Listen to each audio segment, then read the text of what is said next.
मराठी वर्षाची सुरुवात चैत्र महिन्यात गुढीपाडव्याच्या दिवसाने होते.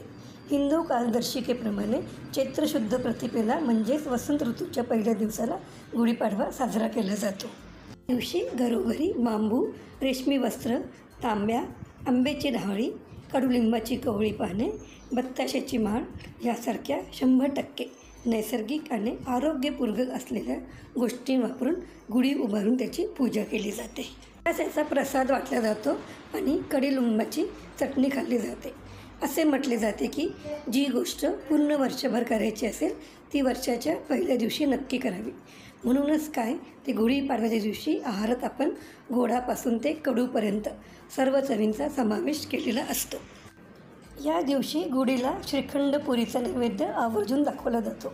आज आपण ह्या श्रीखंडबद्दल थोडंसं जाणून घेऊया. आयुर्वेदात श्रीखंडाला रसाला किंवा शिखरिणी म्हणतात. श्रीखंड या पदार्थाला पौराणिक संबंधसुद्धा आहे. महाभारतामधील भीम जेव्हा वल्लभ ह्या नावाने स्वयंपाक करीत होता तेव्हा हा खाद्यपदार्थ सर्वप्रथम तयार केला. या पदार्थाच्या सेवनामुळे श्रीकृष्णाला झोप आली. स्त्रींच्या दैनंदिन व्यवहारात ह्यामुळे खंड पडला म्हणून हा पदार्थ श्रीखंड म्हणून ओळखला जातो. आता गुढीपाडव्याला श्रीखंडच का खायचे? उन्हाळ्यातील उष्णतेचा सामना करताना थकवा येऊ नये, शरीरशक्ती टिकून राहावी यासाठी श्रीखंड हे रसायनाप्रमाणे काम करते. म्हणजेच काय तर उन्हाळ्यात कडक उन्हामुळे ज्यांचे शरीर अगदी शुष्क बनले आहे, ज्यांना उत्साह नाही, ज्यांना शरीराची पुष्टी हवी असेल त्यांना श्रीखंड हे अगदी उत्तम आहे. श्रीखंड हे पचायला थोडे जड असते, शिवाय हा थोडा आंबवलेला पदार्थ आहे. या दृष्टीने आयुर्वेदाने श्रीखंडाला लागणारे घटक व ते बनवण्याची कृती व्यवस्थित सांगून ठेवली आहे. पण आजकाल बरेच जण आयुर्वेदिक विधी न वापरता श्रीखंड बनवतात, त्यामुळे श्रीखंड बाधते. आता आयुर्वेदानुसार श्रीखंड कसं बनवावे हे आपण पाहूया.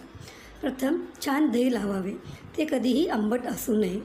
चांगले दही लागल्यानंतर सुती अथवा तलम वस्त्रात बांधून पुरचुंडी तयार करून ते 7 ते 8 तासासाठी टांगून ठेवावे.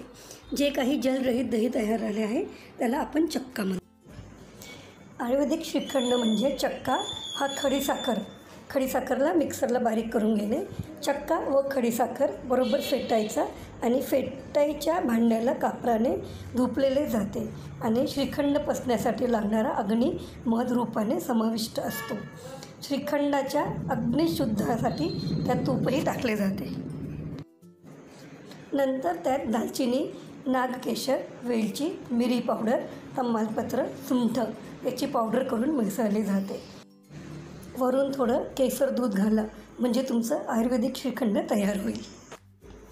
वरील विधी करून हे लक्षात येते की श्रीखंड जरी कफ वाढवणारे असले तरी त्याबरोबरीने अशा पदार्थांची योजना केली आहे, त्यामुळे श्रीखंड कफवर्धक ठरत नाही.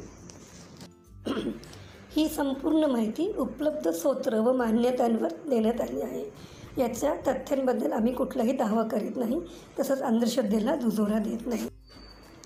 जर तुम्हाला ही माहिती आवडली असेल व अजून अशा माहिती पाहिजे असतील तर प्लीज चॅनलला सबस्क्राईब करा, व्हिडिओला लाईक शेअर करा, काहीतरी कमेंट करा म्हणजे मला मोटिवेशन मिळेल.